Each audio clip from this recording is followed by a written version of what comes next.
Hello viewers, we have been discussing in the last class about air pollution. In air pollution, that is, we were discussing about the various causes of air pollution and their effects, ill effects of air pollution. Do you remember what is air pollution? Yes, air pollution can be defined as the presence of one or more substances in the outdoor atmosphere, one or more air contaminants in sufficient quantities of such characteristics and of such duration as to be or to threaten to be injurious to human, plant or animal life or to property, or which reasonably interferes with the comfortable enjoyment of life or property. So that is air pollution. We can also define it as, define it as 3 T's. That is, first one, the presence of the contaminants in the time, the toxicity of it and the tonnage. So these are the 3 ways, in 3 T's you can explain the air pollutant. That is, if any substance that can be naturally occurring in air which is present in excess, that is in tonnage, then the harmful, the effect of it, that is the toxicity of it. And the third T, the time. So the time for which it is going to remain in the atmosphere. So this is, in 3 T's you can explain an air pollutant. If any substance is present in excess, for excess duration, and how toxic it is, depending on that it becomes a pollutant. So that is air pollution. Then what are the different major pollutants that we have seen? So they are the carbon monoxide, lead, nitrogen dioxide, ozone, particulate matter and sulfur dioxide. These are the principal pollutants recognized over the earth. These are the main pollutants: carbon monoxide, which occurs from the vehicles; lead, by use of petrol which is containing lead; nitrogen dioxide, ozone and particulate matter, sulfur dioxide. All these from industries. These are recognized as the major pollutants. Then what are the various causes of air pollution? Various causes are forest fires, volcanic eruptions, wind erosion, pollen dispersal, natural radioactivity, evaporation of organic compounds. Any one of these can be the natural causes of air pollution. Then what are the air pollution? Man-made. These are the artificial causes of air pollution: operation of fossil fuel, burning power plants and other big industrial plants. This is the major source of air pollution over the earth. Then automobiles that combust fuel.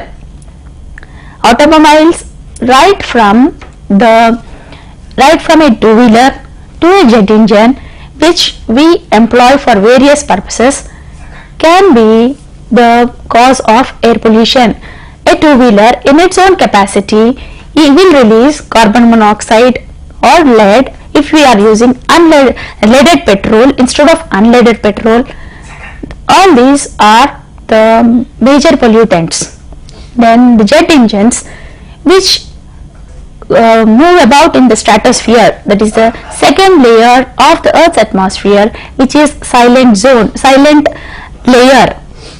If these jet engines, which use aerosols, which release chlorofluorocarbons, they will remain in this stratosphere for a very long time, and this will cause the problem of air pollution, which will, the major problems, that is the global warming and your ozone layer depletion. These are the 2 major problems which are faced by the earth on the whole globe, which has become an international problem. Then coming to the industries, these industries, which some industries may use long chimneys, stacks, which will release these oxides, nitrous oxide, sulfur dioxide, etc. into the upper layers of the earth, which will mix up with the rain and cause acid rains. So this also, it is not confined to a particular locality, it is not confined to one particular city or town which is having the industry, but it is getting propagated to neighboring towns, neighboring countries also. So these automobiles and industrial plants have become, though they are giving us comforts, are having their own disadvantages in deteriorating the Earth's atmosphere. These emissions are the causes for the air pollution on the Earth. So let us find out. In today's class, we are going to discuss about the solutions to pollution. So how to save Earth, which is earlier a green, a very serene and beautiful atmosphere, which was having a beautiful atmosphere, from these industries which are cropping up from the automobile emissions. How to control this pollution? So there are various methods to control this pollution. Let us see how to control this air pollution. What are the different methods? So the first one is called the zoning, where each city or town or a metro city which is having various industries is divided into a number of zones. So these zones will have, a particular zone will have industries and a particular zone will have residential areas. In a similar fashion, the whole city is divided. That is called zoning. Then the second one is air pollution control at source. We know what is the source, and so we will detect the source of pollution, and then we will try to control pollution at the source itself. Then the third one is installation of controlling devices. There are various controlling devices which can be installed in the industries to control the air pollution. Then the last one, but it is a very important one, which is by growing vegetation. So these are the various methods of pollution control. Let us move on to how zoning of industries is to be done. So it is based on, first one, their functions, that is linkage to other industries. That is, if it is a very important industry at the same time which is non-polluting, which can be accommodated within certain permissible limits of the city, can be left to remain within that particular zone. So depending upon the functions and linkage to the people and various industries to this industry, like your dairy, it is dairy in the industry, it is a very important industry which is less polluting compared to a chemical industry or a crushing in the stone crushing industry. So it is a, depending upon the linkage with the people and other industries, you can have the industries which are less polluting inside within a certain zone, within a certain limit of the city. Then the next one is the performance according to the nuisance value, that is traffic congestion, hazardousness, smoke, noise, dust and odor, etc. That is depending upon the performance. So depending on the, let us just see how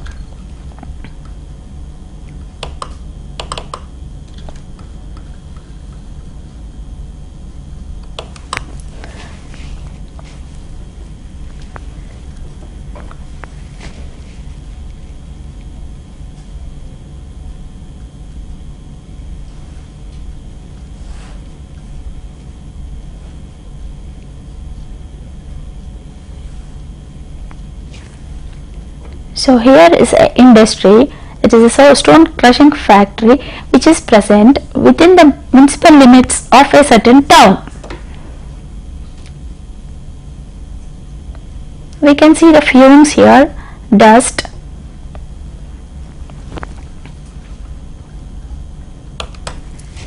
So do you think you can accommodate an industry, such an industry which is producing lot of dust within the municipal limits, within the residential areas of a city? No. So depending upon the performance of the industry, the zoning is done.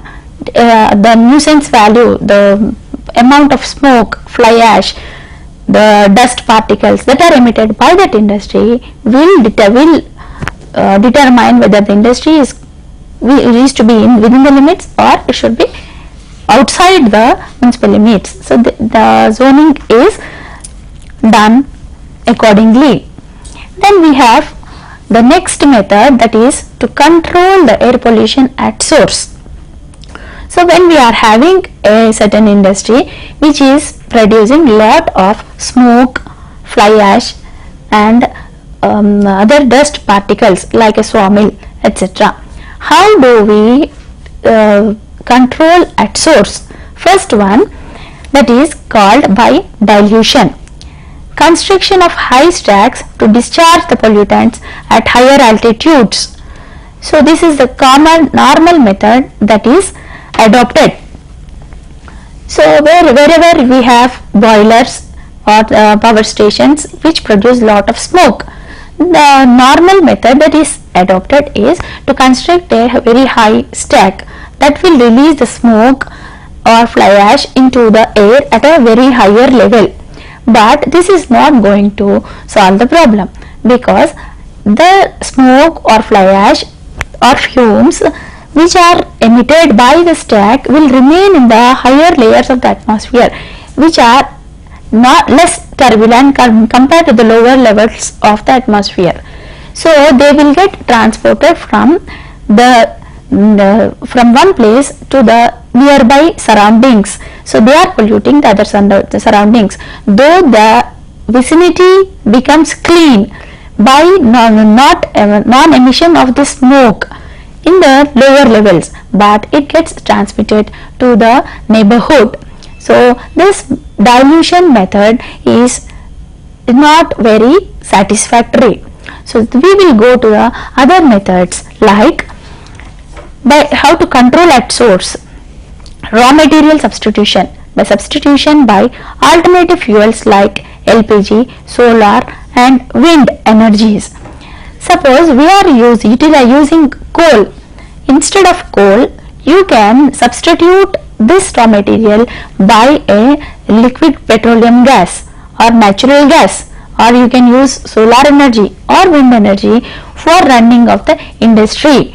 So that is by changing the raw material, we are reducing the pollution at the source. Then the other methods, like proper operation and maintenance of equipments. These equipments can be various equipment, whichever equipment are involved in producing these air pollution, like in industries or the vehicular emissions. These can be controlled by properly maintaining them. Instead of using a two-stroke engine which has become obsolete, we can switch on to a new 4-stroke engines, or by tuning the vehicles properly, by utilizing the petrol, by full combustion of the fuel, we can control the pollution just by maintaining the equipment and proper operation of these equipments. By changing old spark plugs, we can control the emission. Let us see.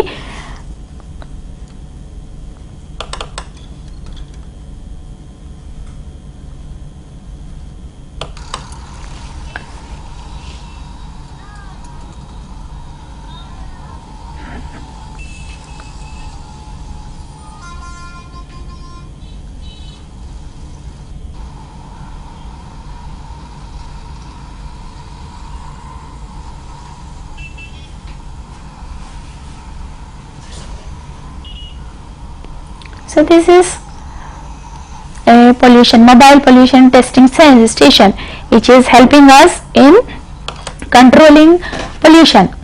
So this our government has taken steps to control pollution, which has made it compulsory to see that all the vehicles are below the carbon monoxide emission is below the dangerous level.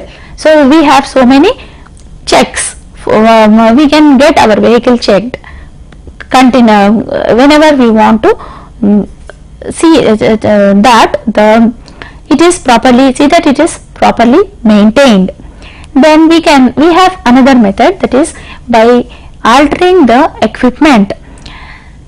Like we have been using all these days, we have been using a open hearth furnace which uses coal. Instead of using a open hearth furnace for various industries, we can go for the electric furnace. So this is the another method of controlling the pollution, equipment alteration, replacement of open hearth furnace with electric furnace. We have another method, that is by modification of process, that is recycling of pollutants to obtain useful byproducts. Suppose there is a chemical industry which produces hydrochloride gases or sulfur dioxide gases, fumes. These can be recycled to get, this can be absorbed, this can be chemically reacted with water to obtain weak dilute acids like hydrochloric acid or sulfuric acid, which is a useful byproduct. So that is how we can modify the process. These are the various methods which can be adopted to control the air pollution at source, either by changing the raw material or by adopting different equipment or by recycling the process or by proper maintenance of the equipment. These are the various ways in which you can control air pollution at the source itself. So this is the second method. Then how do you think air pollution is controlled naturally? How air pollution, all these days we were not having any of these, most of the devices were not available. We were using simply stacks and we were continuously using our two-wheelers, but the problem was not this grave. It was not in this dangerous situation. Why? Because like streams or rivers, atmosphere also has a mechanism to control the pollution, the contaminants present in the air to be treated. It can treat them naturally. So what are the various processes that are present in controlling the pollution naturally? Can you think of any methods? Yes, if we get sulfur dioxide fumes, the water during rain, it will dissolve and it comes down as acid rain. It is removing the sulfur dioxide fumes from the air. Then the leaves, the vegetation, whatever is present, it is trapping, it absorbs the dust particles present in the atmosphere by not letting them remain in the atmosphere. The carbon dioxide, it is also by the action of photosynthesis, we are getting the oxygen out of carbon dioxide, which is done naturally, is it not? So these are all the methods which are controlling the air pollution naturally. Let us see what are the other different methods. So the first one, these are atmospheric cleansing processes. Dispersion, it reduces the concentration of pollutants in any one place. The moment dust comes into the atmosphere or some fumes are coming into the atmosphere, they get immediately dispersed, they get diluted, they don't remain concentrated at one place. This is called dispersion. The second one is gravitational settling. What is this gravitational settling? Similar to a sedimentation tank where we are purifying water. Similar to that, air also has its own method. It is by gravitational settling. Whatever dust particles are present in the atmosphere, yes, they naturally get settled somewhere on some surface, is it not? This is our common observation. This is also a natural cleansing process which is removing the dust from the atmosphere. Then the third one is flocculation. What is flocculation? Larger particles act as receptors for smaller ones. So the larger particles tend to attract the smaller dust particles and they form a big particle and they settle down. This action is called flocculation. Then the fourth one is natural absorption. The pollutants are dissolved in rain or mist and settle down. Then natural absorption. Pollutants are absorbed by leaves, soil, rock, etc. and they are removed off. So these are the major 5 important ways in which the air cleanses of itself. Now we use these methods for controlling the pollution in various devices. When we have devised certain equipment, we are using some of these methods. Either we are using gravitational settling, or we are using absorption method or adsorption method, or the dispersion method. By any of these methods we are controlling the air pollution. Let us move on to what are the various controlling devices, air pollution control by various devices. The first one is, they are called the internal separators. So under internal separators we have gravity settling chambers, cyclones and fabric filters. Then these are the internal separators. This will treat the dust particles within themselves. They trap these dust particles and they will settle down these particles. So let us then the second classification is wet collection devices. They are cyclonic scrubbers and Venturi scrubbers. And the third one is electrostatic precipitators. These are some of the devices which we use for the control of air pollution. So let us see this graph which is showing us where to use which device.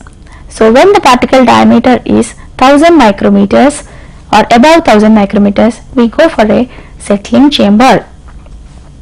Then it is around 100, between 10 to 100 we can go for a cyclone, or we can either go for a wet scrubber or bag filter also.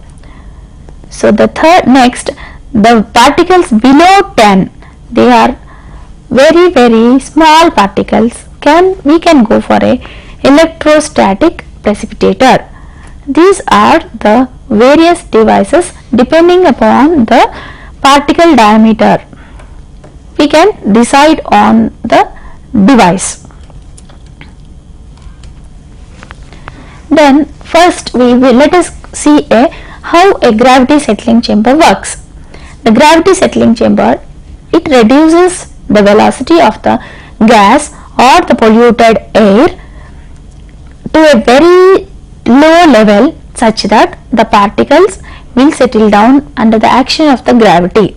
So the dust that is collected down is removed occasionally.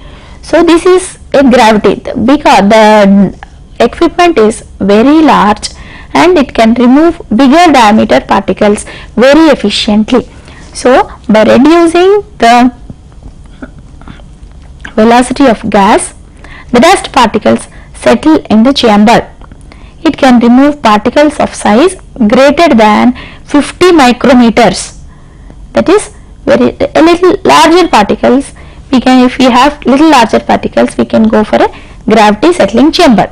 Then much space is required, but the design is very simple. The efficiency is very low. That is, it cannot remove very small it cannot remove the particles of a smaller diameter. It can very efficiently remove bigger diameter particles. Let us see how a gravity settling chamber will be. So, the gas enters this chamber and it comes out from this side. This is the place where the dust gets accumulated. These are the hoppers which will collect the dust and it can be removed occasionally. So that is how a gravity settling chamber works. But we want a device which can remove even smaller particles than this. So then we'll have to move on to a better device called a cyclone. This cyclone works on the principle that the gas enters the device and it spirals down. Thus all the dust gets accumulated down and the gas which is there at the bottom will again spirals up and it goes out, which is the gas is clean.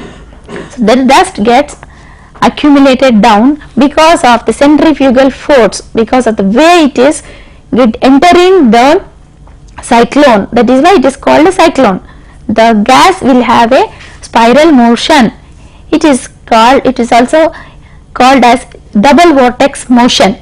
So first it enters, it spirals down from the top to the bottom and again it spirals up inside the central portion. It will again spiral up and the gas goes out. Dust, whatever it is, because of the inertia or the impact to the walls of the cyclone, it gets settled down. So that is called, that's how a cyclone works. The gas travels in a double vortex, the particles get separated. The design is very simple and it requires very little floor space but much headroom is required. It is sensitive to variable dust loadings and flow rates. So that is, when the flow rate is different or the dust loading is different, this vortex motion gets affected. So the gas may carry off the particles which are light, which are small, along with it when it is traveling up. So it is very sensitive to variable dust loadings and flow rates. Then again it is temperature independent. It can be used for hot gases also. It can handle large particles very efficiently. Let us see how a cyclone is. So this is the dirty gas that is entering and it is spiraling down. The dust gets accumulated down and again the clean air is spiraling up. If the dust, the loading is different, this double vortex may get affected and particles may be carried along with the clean gas. So this is how a cyclone looks like.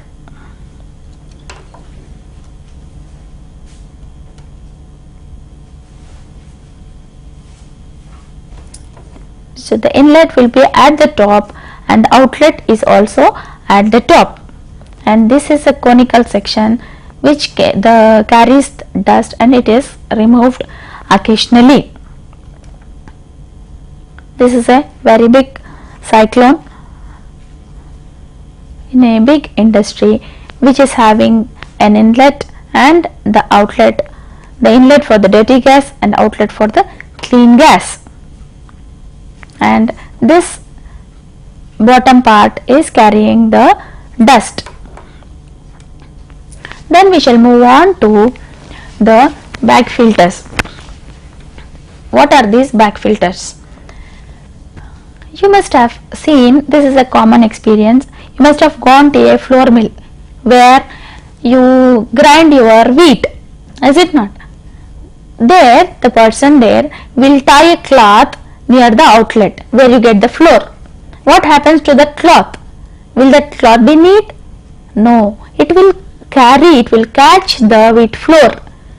So the same principle we are applying for these bag filters. Similar to a floor mill outlet, we use a fabric, we use certain materials, we use cloth or fiber which will trap the dust present in the dirty gas. We can have a number of bags arranged continuously in a big fabric filter. So a part of it is used and a part of it is allowed to take rest. So when it is at rest, it is cleaned.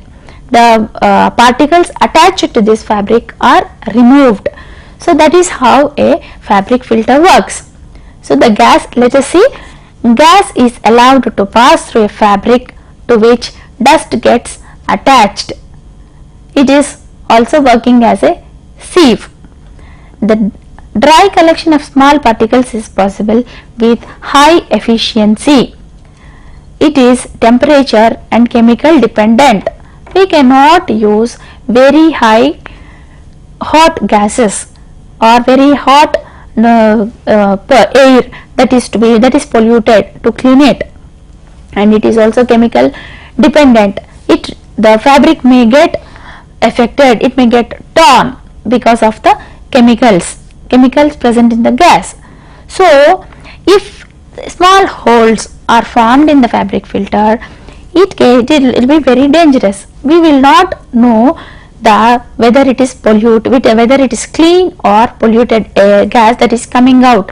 These small holes may not trap all the toxic compounds present in it, so it can be very dangerous. So it is temperature and chemical dependent. Then let us see how a bag filter or bag house will be. So these are all the bags that are tied to this bag filter, and dirty gas is sent from the bottom and it is passed through these bags and the clean gas comes out of it. So this is how a bag filter, it will have this structure, will have the bags tied to it and it traps the dust which gets settled down in the hoppers at the bottom. So this is how a fabric filter looks like. This is the inlet, it is at the bottom, and this is the outlet where the clean gas goes out.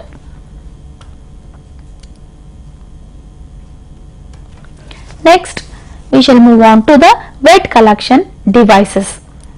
So what are these wet collection devices? By incorporating the particles into liquid droplets directly on contact, the particles are removed.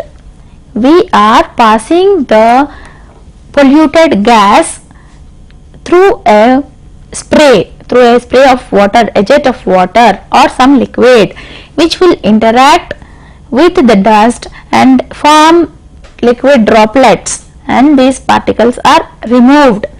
So what we get is a wastewater that traps the dirty gas or the pollutants present in the air, and the air gets cleaned. So here there are no particle re-entrainment. All the particles will get trapped. They will not re-enter the clean gas stream, and hot and moist gases can also be accommodated there, but you will have corrosion, erosion, because liquid is involved in this. Corrosion, erosion and wastewater treatment problems are there for all of these wet collection devices.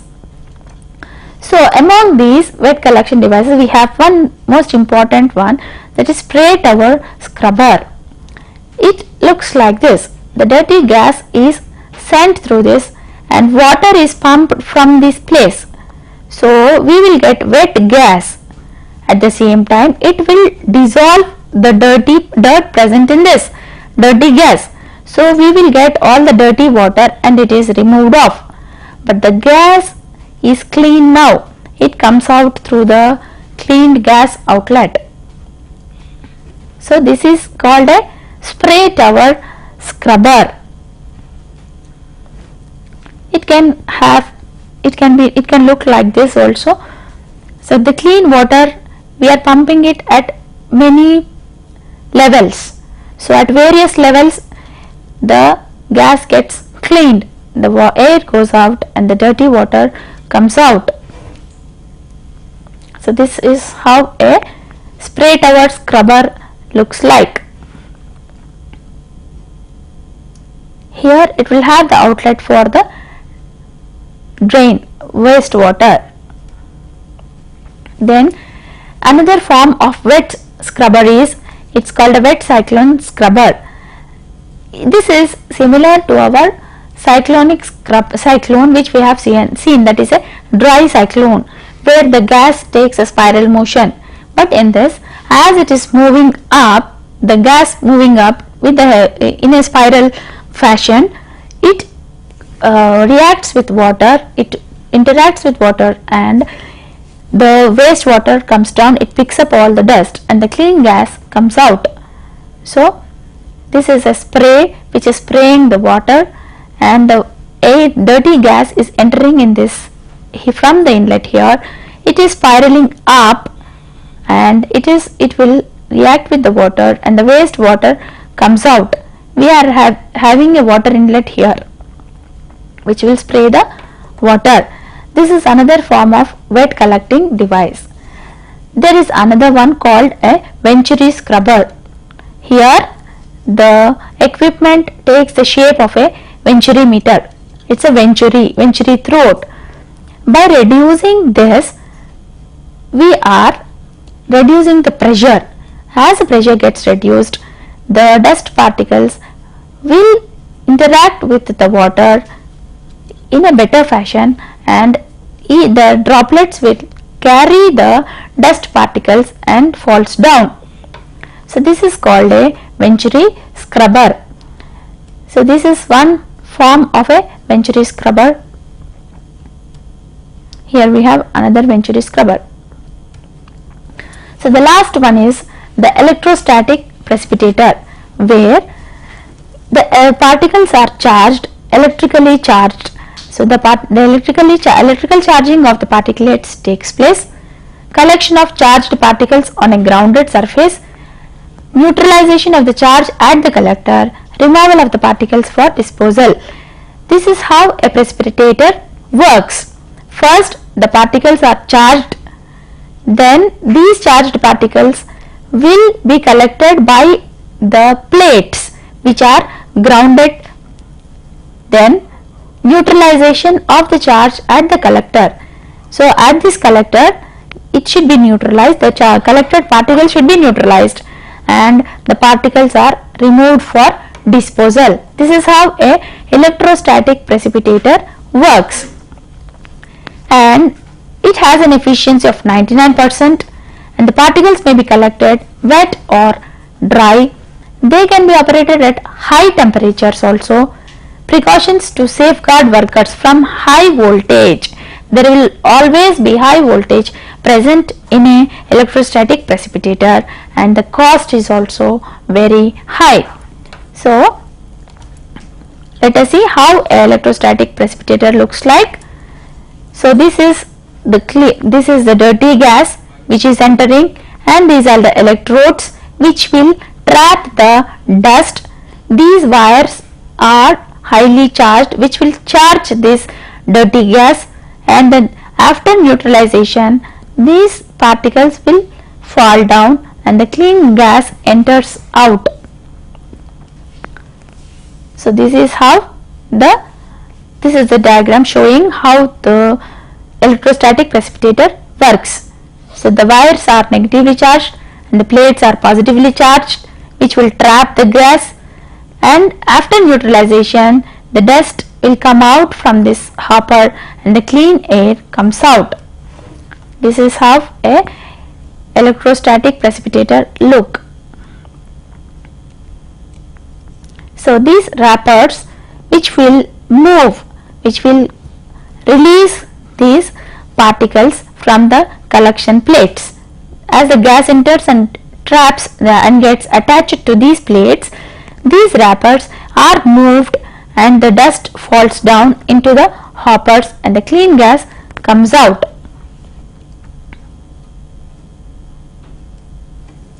So the last method is the air pollution control by growing vegetation.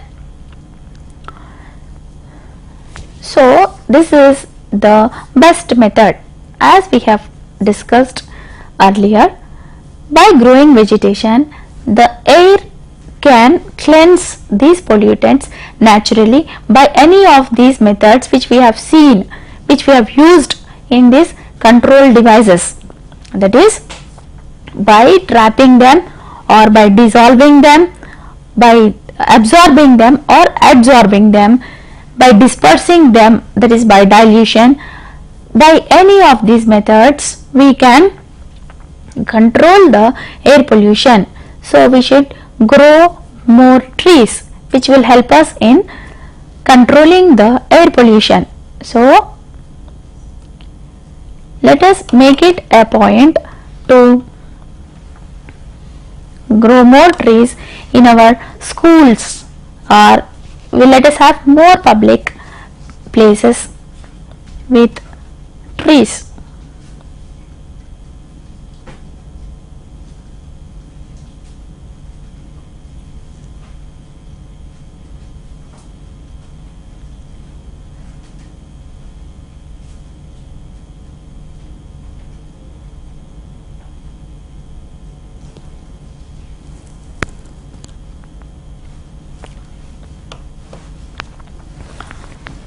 So let us make earth, not only our city, not only the state, not on, let us make the whole earth as green. Let us make it look green, clean and green. So this is also this is how we can control air pollution. So we have discussed in these two earlier sessions what are the various causes, natural and man-made causes, and effects, the respiratory problems or the damage to eyes or various other problems, and how to control them, various methods of controlling this air pollution.